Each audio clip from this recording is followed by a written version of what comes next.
Wife was working overtime in the cold storage room, but her husband closed the door from the outside. She realized something was wrong, quickly came to the door and frantically beat.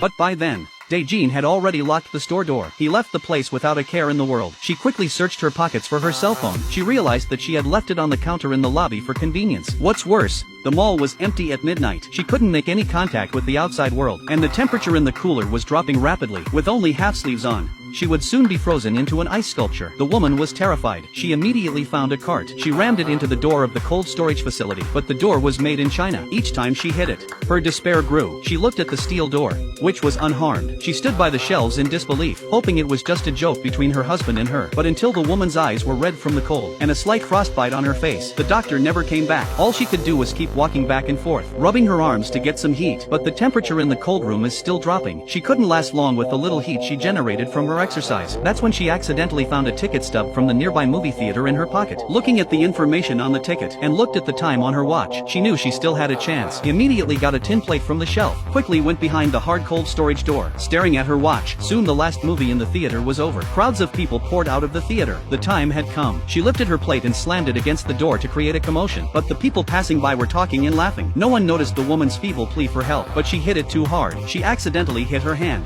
which was holding the plate. The pain was so intense that she dropped the plate to the ground. It was a long time before she lifted the plate again to make more noise, but that delay, she missed her last chance to survive. The crowd outside was gone. What's even more desperate for the woman, the temperature in the freezer had dropped to a terrifying minus 13 degrees Celsius. Even her watch has been frozen. There's no concept of time in the hermetic space. To her, this is the cruelest torture of all. But this is just the beginning. Soon the nosebleed had turned a dark red color. Having studied medicine, she knew. This means that her internal organs have also been frostbitten. If only half an hour passes, she'll die for sure. She sat in the corner in despair. She had already guessed her own end. Even her consciousness was becoming blurred. In a trance, she saw the chiller on the wall. She realized that as long as she turned off the machine, she might still have a chance of survival. And the cold winds seemed to notice her change. It began to provoke the woman. It blew a layer of gray frost more violently. It was bound to turn her into an ice sculpture. The woman braced herself and got up to find some cardboard. Then she brought a ladder. She glued strips of tape all over the cardboard in an attempt to block the air vents. She stood on her toes and stuck it as far back as she could to make the cardboard more secure, but then the ladder shook under her feet. The next moment,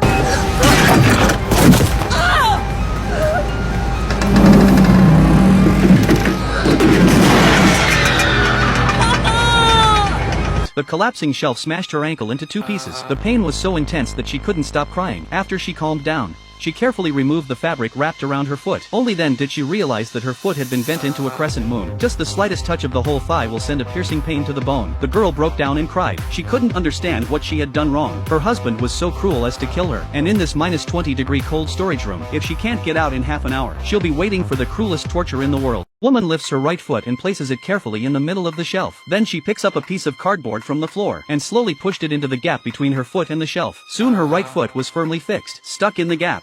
She couldn't move. The girl gritted her teeth and clenched her calf with both hands. Then her body jerked to the left. With a crunching sound, the broken bone was successfully connected. The unbearable pain caused her to faint and die. Unknown how long it took, a strange sensation suddenly came to her fingertips. The girl opened her eyes in a daze. She found a mouse licking her finger. Her pupils dilated in fear. She got up and chased the mouse away, but the mouse seemed to be very dependent on the girl's body heat. Even though she had already hid herself in the corner, the mouse still obediently burrowed under her leg and stayed there. But in this minus 10-degree cold room, waiting was tantamount to chronic death. She realized that the only way to survive was to stop the chiller from working. After a few moments of rest, the girl stood up with great difficulty. She removed a steel pipe from a shelf that had been overturned. She used the pipe to pry open the guard of the chiller. Then she gripped the pipe with both hands. When she saw the right moment, she pushed it in. Unexpectedly, the hard fan blades knocked the pipe away and almost broke her arm. The girl was desperate. She had done everything she could, but she couldn't even get a broken fan to work. Helplessness gripped her. What's worse is that after all this delay, the temperature in the cooler has dropped to minus 17 degrees. She couldn't hold out much longer, but just when the girl was in despair, she found something in her backpack. She took it out and saw it was a lighter. This little spark gave the girl hope to live again. She lit up the magazines in her backpack to keep warm. It wasn't long before the temperature in the cooler began to rise, but just when she thought she could finally survive, but suddenly she started coughing. exploding. The girl looked up and realized white smoke had already covered the airtight cooler. It was thick enough to choke a person to death. The girl was terrified, rushed to extinguish the fire with cardboard. The hope that had just flared up was destroyed in an instant. As the last sparks went out, the temperature in the cold room dropped again. Prolonged cold temperatures made the girl's spirit break down. She didn't want to suffer any longer, so she lifted the cardboard to continue the fire. Even choking to death was better than freezing to death. But at that moment, half a magazine on the plate caught her attention. On it was a house made of ice. It gave her an idea. Time was running out. The girl immediately organized the supplies in the warehouse. She built a simple house out of cardboard boxes. Then she stepped back a little and went inside. In this closed environment, it's easier for her to preserve her body heat against the cold wind. Watching the weak light from the lighter, the girl only hoped that when she woke up and opened her eyes,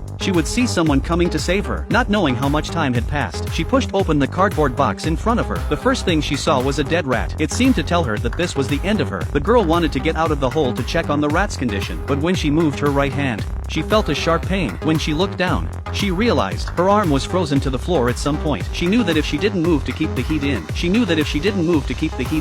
in less than 10 minutes, her limbs would become stiff and become a piece of frozen meat. The girl had no choice but to force her arm up. A huge piece of flesh was torn off. She cried out in pain and shivered. She looked at the rat's body frozen to death in front of her, and looked at the chiller that was the main culprit of all this. The girl's heart was filled with resentment. She picked up the frozen meat on the ground and smashed it, but she didn't expect the frozen meat to get stuck in the fan blades. The airflow in the freezer was instantly reduced by half. She was shocked and delighted. She hurriedly stuffed all the frozen meat into the fan, firmly blocking the fan blades, fearing that it would spin again like last time. Then the girl removed the other fan plate, intending to do the same thing again, but she was already exhausted from the night's work. Before she could block the fan completely, she couldn't hold on any longer and collapsed. The girl curled up on the ground. A tear of despair escaped from the corner of her eye. She only wished that death would come soon. In a trance, she felt someone breaking into the cold room behind her. It turned out to be her father, who found out the truth in time. Escape from death. The girl didn't hesitate to tell the public about her husband's behavior. She let him die for his crimes.